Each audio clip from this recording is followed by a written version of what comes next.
A lista de Furnas é um caixa 2 que os tucanos fizeram no ano de 2002. Esse caixa 2 recebia dinheiro de diversas empresas que forneciam material e faziam um serviço para Furnas. A lista de Furnas, na verdade, é um relatório apresentado pelo Dimas Fabiano Toledo do que ele conseguiu arrecadar em Furnas e para onde ele destinou.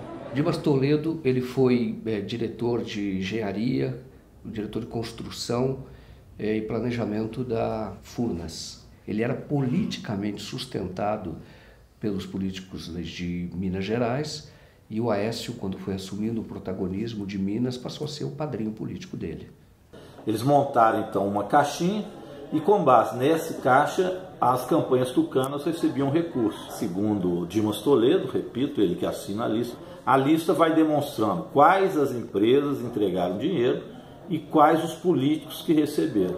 Todos esses políticos eram da base do governo Fernando Henrique Cardoso.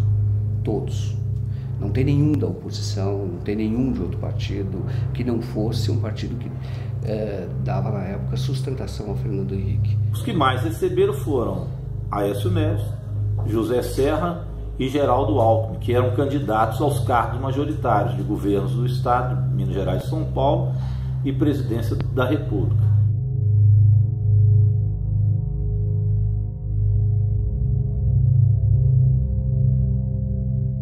Esta carta foi feita, esta lista foi feita para que nunca se tornasse pública. Tá? Era apenas como um instrumento de pressão, de chantagem. E o que ele pediu que você fizesse com a lista? Que eu entregasse, a lista que eu entreguei à Polícia Federal, ela veio num envelope lacrado que pertencia ao Aécio.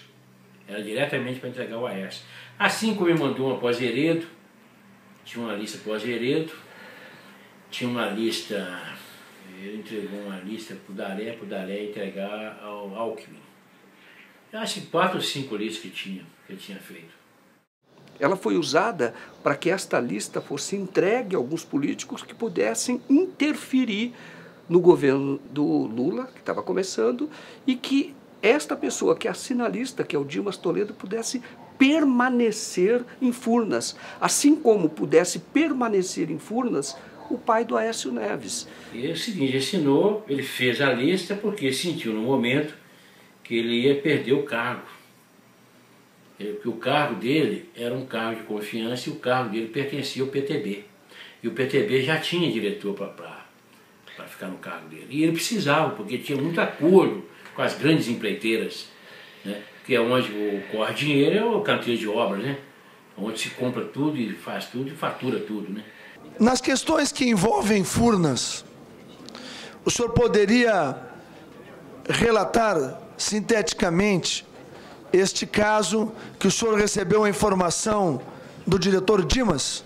Tratado o assunto com o presidente Lula, nós levamos o currículo à ministra Dilma, a senhora Sandra Cabral, que faz a seleção dos currículos na Casa Civil,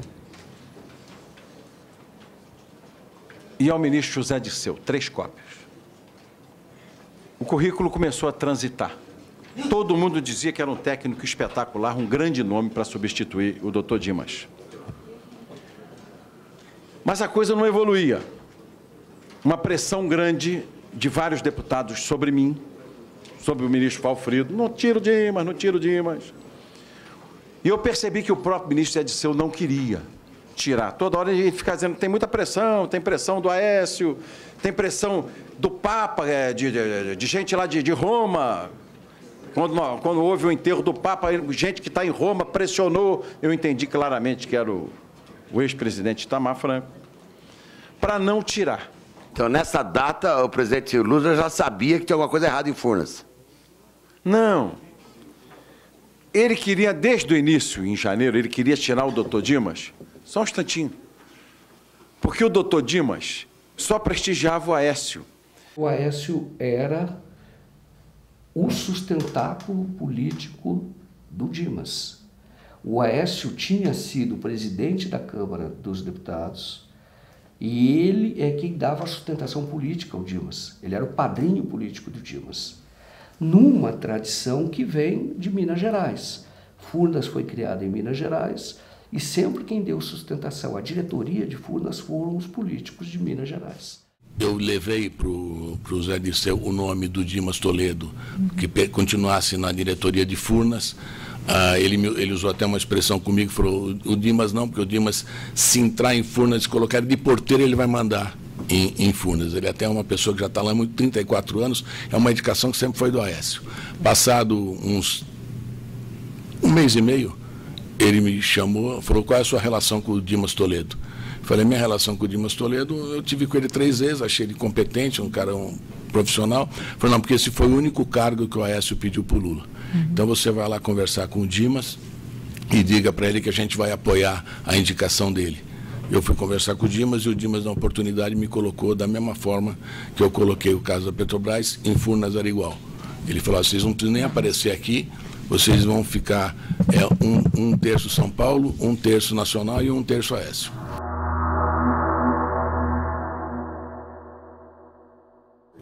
Onde que o Aécio aparece nessa lista? Em que circunstâncias? Ele aparece como beneficiário e aparece como autor intelectual de tudo. Porque o Dimas, que fez a lista de Furnas, foi colocado por ele, indicado por ele. O pai dele era membro do Conselho de Administração de Furnas. O Aécio não foi só beneficiado na lista de Furnas, ele é o autor intelectual de tudo que aconteceu em Furnas. Porque quem indicou o Dimas foi o Aécio. O grande organizador dessa estrutura criminosa toda chama-se Aécio Neves da Cunha. Ele que arquitetou tudo isso. A relação do Aécio com a lista é não apenas de receptor, mas também de organizador, através de sua campanha, do Caixa 2 e distribuição disso nacionalmente, onde vão entrar políticos do PSDB, como já disse, de São Paulo, mas também do Rio de Janeiro, da Bahia, de toda parte do Brasil.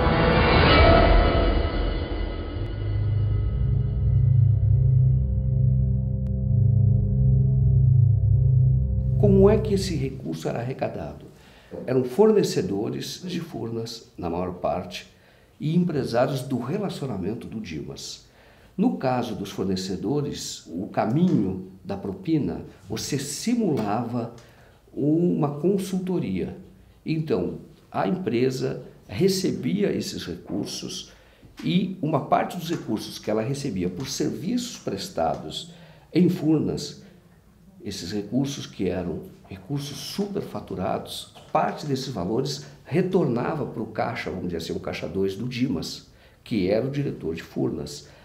Como retornava? Na forma de uma prestação de uma consultoria fajuta. E esse dinheiro, então, de caixa 2, dinheiro em espécie, era então entregue aos políticos. Como é que nós sabemos que é um dinheiro de espécie? Um desses políticos, que foi o Roberto Jefferson, que recebeu os recursos, ele recebeu no escritório dele de uma mala de dinheiro. Recebeu do próprio Dimas. E ele conta, ele confessa que recebeu esses recursos.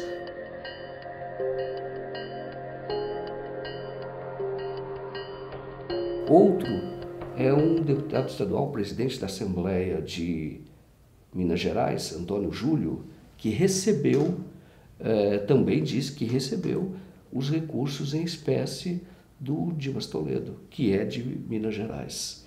Por que as pessoas acabam assinando listas, fazendo contratos? Por quê? Faz porque o Dimas exigia isso, né? Hoje, por exemplo, você está vendo a delação premiada hoje, como é que eles estão entregando um entregando o outro. Isso sempre existiu. Sempre existiu. Olha o Youssef com a lista dele. O Youssef não tinha a lista dele? Furnas, o modus operandi, isso já demonstrado no inquérito da Polícia Federal, é muito parecido com o que se mostra hoje, por exemplo, na Petrobras ou qualquer outro escândalo de estatal, ou do metrô de São Paulo. O caminho é o mesmo. Quer dizer, quem presta serviços para a empresa estatal tem que pagar um pedágio, paga um pedágio. Este pedágio ele é feito na forma de consultoria.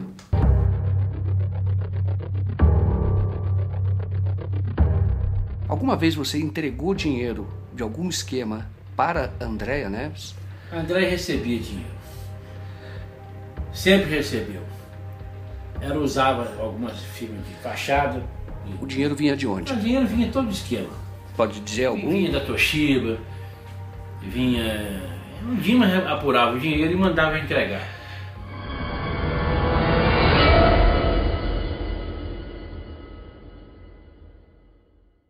E onde você entregou esse dinheiro? Você pode dizer as circunstâncias? Uma vez foi no posto de gasolina. Onde o posto? Na Rua do Ouro ali, na Rua do Ouro. Tinha um posto de gasolina. Nem sei se tem um posto. Como é que entrega? Como é que é isso? Eu não entendo. A pessoa vai, marca e fica no carro. A gente vai, abre o capô, vai lá e põe a bolsa com dinheiro. Porta-mala? Porta-mala. E quem estava no volante? Sempre tem motorista, né? Mas a Andréia estava no carro? Ela estava no carro, atrás do carro. E você nem chega a falar com ela? Não, não chega não. O que acontece? Ela para no posto e você para atrás? Para atrás e faz a entrega, né?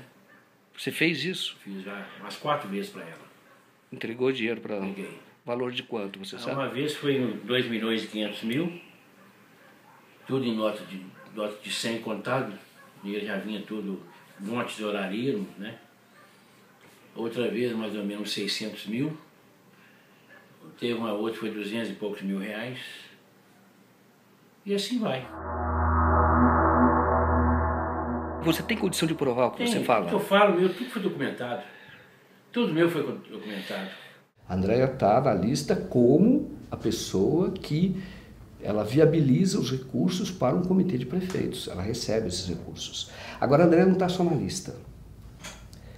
A Andréia é indiretamente citada pelo Alberto Youssef, doleiro de Curitiba.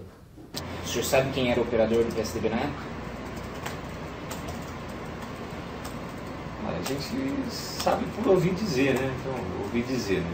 Não tenho certeza, não posso afirmar, mas diziam que era a irmã dele, irmã do Aécio.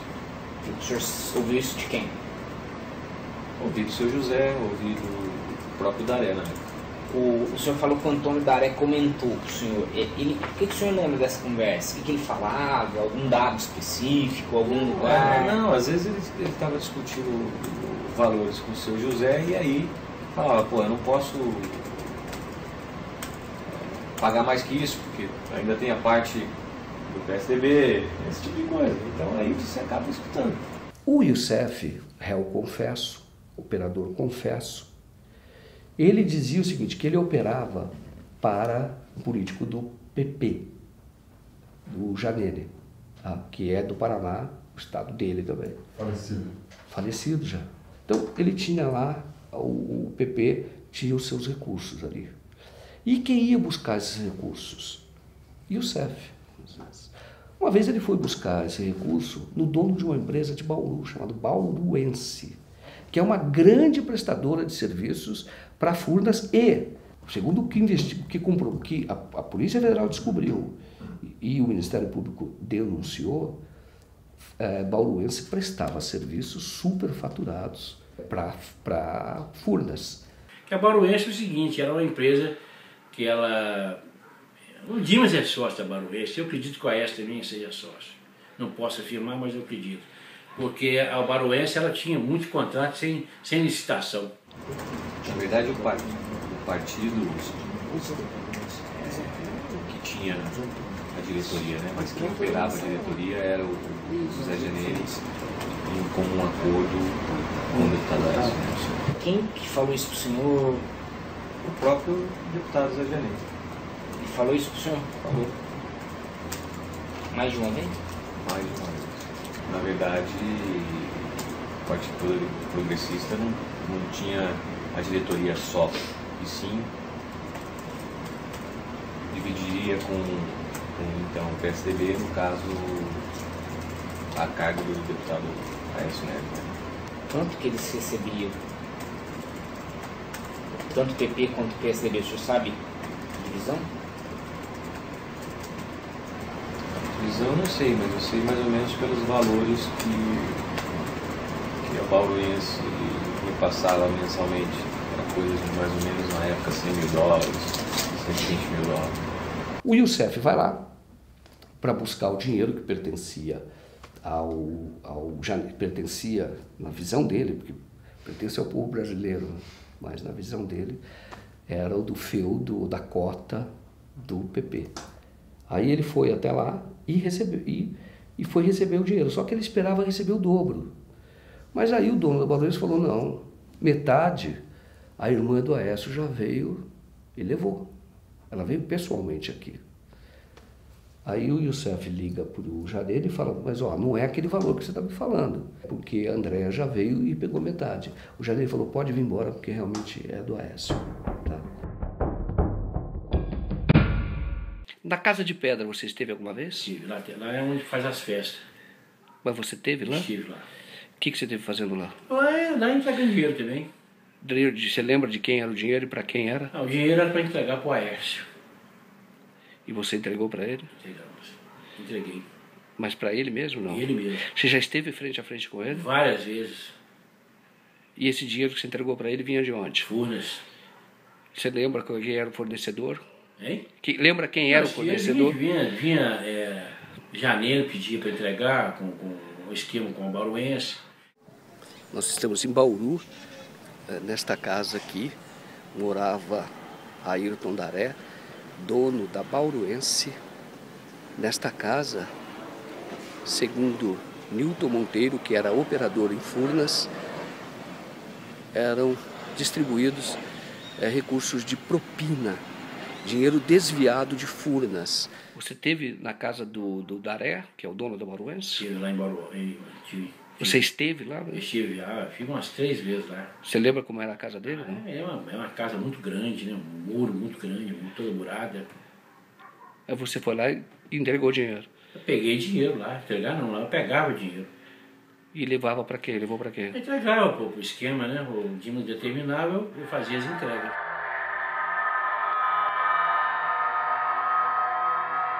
Assim que eu recebi esse material, eu entreguei para a Polícia Federal ainda um xerox de cópia autenticada. A Polícia Federal, de posse daquilo, disse que não poderia saber se era verdadeiro ou falso, visto ser ainda de xerox. Aí ele pressiona o Nilton para que o Nilton entregue a lista original. E o Nilton, então, num dia quando todo mundo dizia a lista é falsa, este homem, o Nilton Monteiro, é um estelionatário, um falsificador. Quando todo mundo dizia isso, vai o senhor Nilton, vai e entrega à Polícia Federal original. A verdadeira lista de Furnas, ela foi apreendida pelo Praxedes em 2006.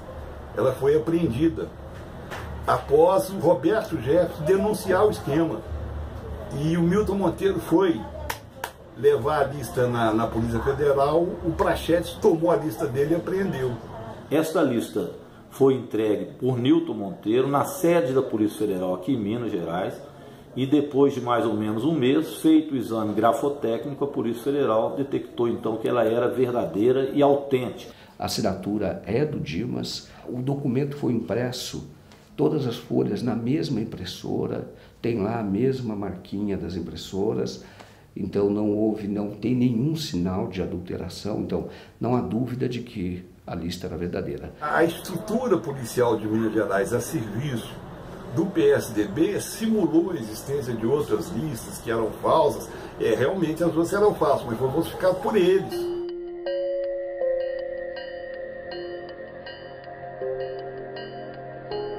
No caso da lista de Furnas, todos esses políticos foram denunciados à Procuradoria-Geral da República e nada aconteceu lá. Da Procuradoria-Geral da República se desmembrou por um inquérito envolvendo os empresários e pessoas que não tinham foro privilegiado. A procuradora Andréia Baião, que fez a denúncia, ela foi promovida, entre aspas, logo em seguida. A denúncia chegou ao juiz federal. O juiz decidiu que, curiosamente, embora envolvesse uma empresa estatal federal, não era assunto da Justiça Federal. Remeteu todo esse processo, que já fruto de uma investigação de 3 a 4 anos, remeteu todo esse processo para a Justiça Estadual do Rio de Janeiro. A Justiça Estadual do Rio de Janeiro, o Ministério Público Estadual do Rio de Janeiro, que poderia ter denunciado essas pessoas, remeteu para a Polícia Civil, o delegado, e o processo então voltou para a ponta. e começou tudo de novo. Quer dizer, não começou, porque esse inquérito está parado. Por que uma investigação tão flagrante, tão cristalina, crimes assim, como essa, por que isso não vai adiante? Que força é esta que opera?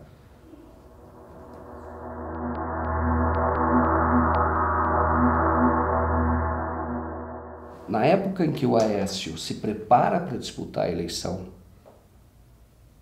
em 2014 para presidente, ele já estava circulando, já estava com a pré-campanha dele na rua.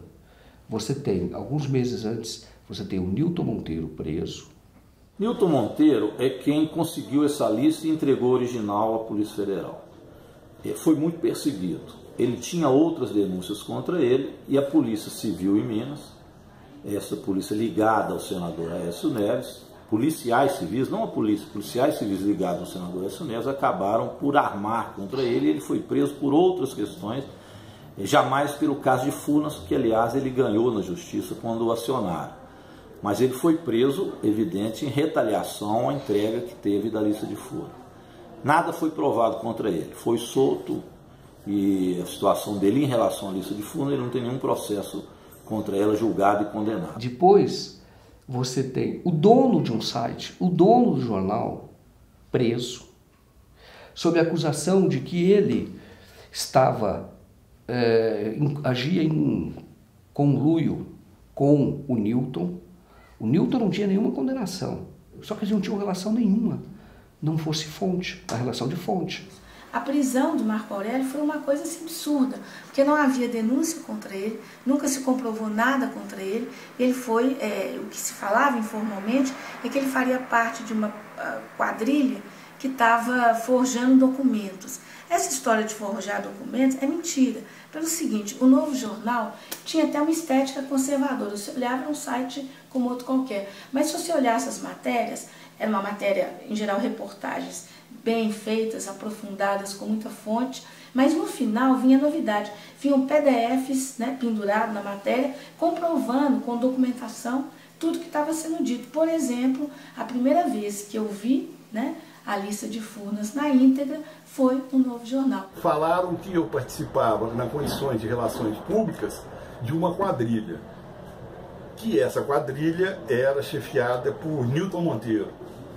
Por que eles falaram isso? Porque eu defendi o Nilton Monteiro não como pessoa, defendi o Nilton Monteiro como quem tinha denunciado a lista de Furnas, o Mensalão Tucano, porque eu naquela época sabia que era tudo verdade, que eu tinha acesso a tudo. O Carone é uma covardia ainda maior. O caso do Carone, ele é jornalista, ele tinha um jornal, que era o Novo Jornal, que é um site eletrônico. E ele publicava matérias que não interessavam, ou não era do gosto do senador Aécio Neves. Com base nisso, eles enquadraram o Carone como se ele fosse chefe de uma, como se fosse membro de uma quadrilha e seria relações públicas da quadrilha. Ou seja, um jornalista publica no site dele matérias e é considerado relações públicas de uma quadrilha que eles inventaram a partir do Nilton Monteiro. Com base nisso, deixaram ele preso durante todo o período da campanha eleitoral, para que ele não dissesse outras coisas que sabia do senador Aécio Neves. Ele ficou preso até o PSDB perder as eleições em Minas, está solto, nada foi comprovado contra ele, mas foi extremamente perseguido. Você ficou preso realmente durante o período de campanha? Período da eleição, Durante o período de campanha você ficou preso? Fiquei 9 meses e 20 dias. O que te aconteceu lá? Não é bom comentar não, é muito triste, é uma coisa desagradável. Os 3 últimos meses eu fiquei em isolamento absoluto. A minha relação lá, embora eu não possa reclamar dos detentos, meus colegas, né? Hoje eu tenho, além de identidade, eu tenho o Infopeng, que é a identidade do preso, né? E eles me trataram muito bem, me protegeram muito, sabiam que a coisa era política. Os próprios agentes sabiam que a coisa era política, tentavam me proteger, mas a direção não deixava. Eu dependo de remédios, porque eu tenho pressão alta, eu tenho diabetes, e eles suspenderam tudo. Aí eu tive um infarto, tive um AVC, e fiquei praticamente 9 meses deitado, o que acabou resultando na atrofia da da minha bacia, que ficou com a diferença na perna de 15 centímetros, que eu estava recuperando de uma cirurgia quando fui preso. O que exatamente vocês falavam da lista de Furnas no jornal? Olha, quando eu cheguei ao jornal, a lista de Furnas já estava de posse do Marco Aurélio. E havia uma campanha generalizada dos tucanos no sentido de dizer que a lista era falsa, quando nós tínhamos uma cópia do laudo da Polícia Federal dizendo que era verdadeira. E não é cabível crer que a Polícia Federal do Brasil ia falsificar, ou melhor, ia atestar como válido um documento falso. E foi essa lista que o Carone, o Novo Jornal e o Geraldo Elísio publicaram em primeira mão. E é isso que realmente, é por isso que precisava desqualificá-los. Porque se provasse, né, que aquela matéria era verdadeira, como acabou sendo provado, quem ficaria mal? Os integrantes da lista de Furnas. E se desqualificasse quem estava publicando, quer dizer, desqualificaria a denúncia e seguramente os denunciados. Além disso, a Polícia Civil consegue autorização da Justiça,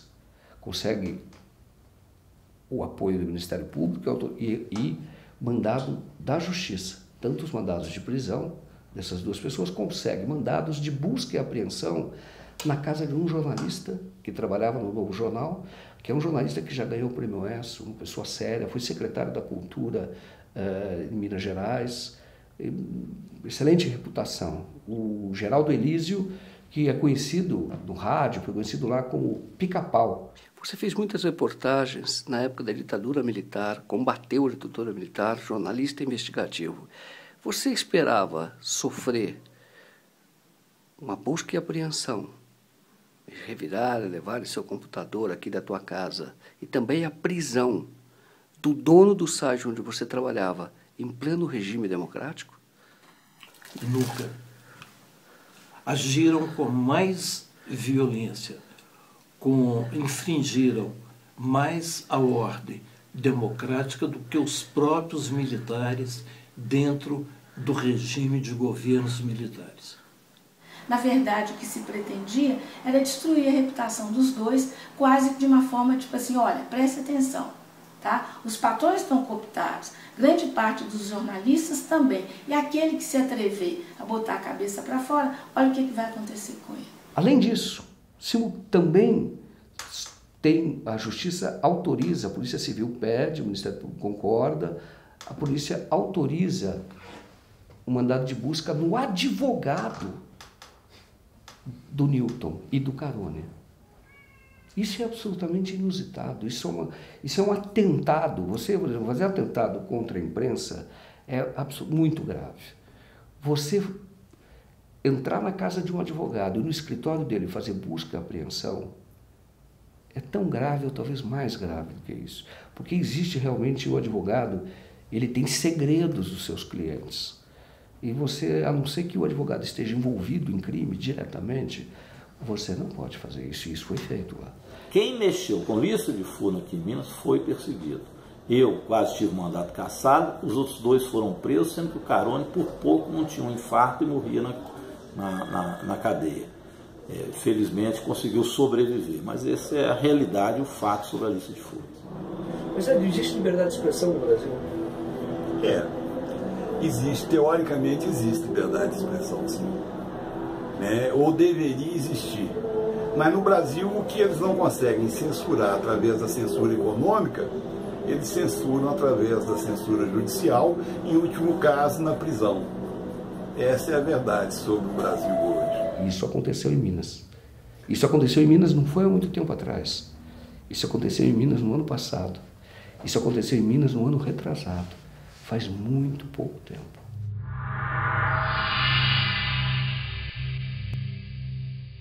Existe no Brasil algo que incomoda qualquer pessoa que tenha amor pela justiça ou pela democracia, que é 2 pesos e 2 medidas. Se você investiga, investiga todo mundo. Não passa a mensagem que você está passando hoje, de é o seguinte, se você se envolver com um determinado grupo político, você vai ser massacrado.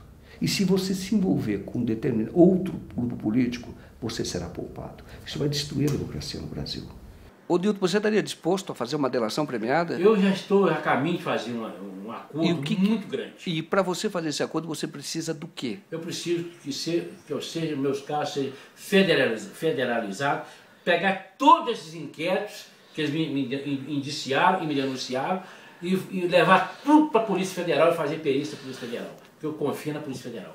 Tenho esperança porque agora esses 3 fatos se ligaram. A lista de Furnas, a denúncia da doutora Andréia Baião e agora a denúncia do delator Alberto Youssef. Quando as 3 se interligaram, eu entreguei, junto com o deputado federal Padre João e o deputado Adelmo Leão, a lista nas mãos do doutor Janot, explicando para ele tintim por tintim isso que eu estou falando aqui. Levamos as provas e conclusões. O Janot só não investiga Aécio se não quiser. Você sabe que eu procurei o autor da lista, o Dimas. Eu procurei o autor da lista, o Dimas, ele mora num apartamento de luxo lá na Barra da Tijuca, e ele tem uma fazenda, o filho dele é deputado federal, e ele fica, a vida dele hoje, ele se aposentou, ele não está mais em Furnas, mas é um homem muito rico, e ele fica entre a Barra da Tijuca e a fazenda. Eu tentei falar várias vezes com ele, uma das vezes desconfio que ele mesmo atendeu, só que disse que não era ele, disse que era uma outra pessoa, mas outras vezes que eu tentei falar com ele, dizia que ele estava na fazenda dele, no interior de Minas. Enfim, ele está livre, leve, solto, é o Dr. Dimas, respeitado por muita gente. No caso do chamado mensalão do PT, as pessoas já foram presas, já estão cumprindo presa, tem uns que estão sendo até soltos. E no caso dos tucanos, nada é investigado. Eu não gosto de teoria da conspiração, fujo disso como jornalista. Mas no caso você vai lá e fala, mas por que não investigou?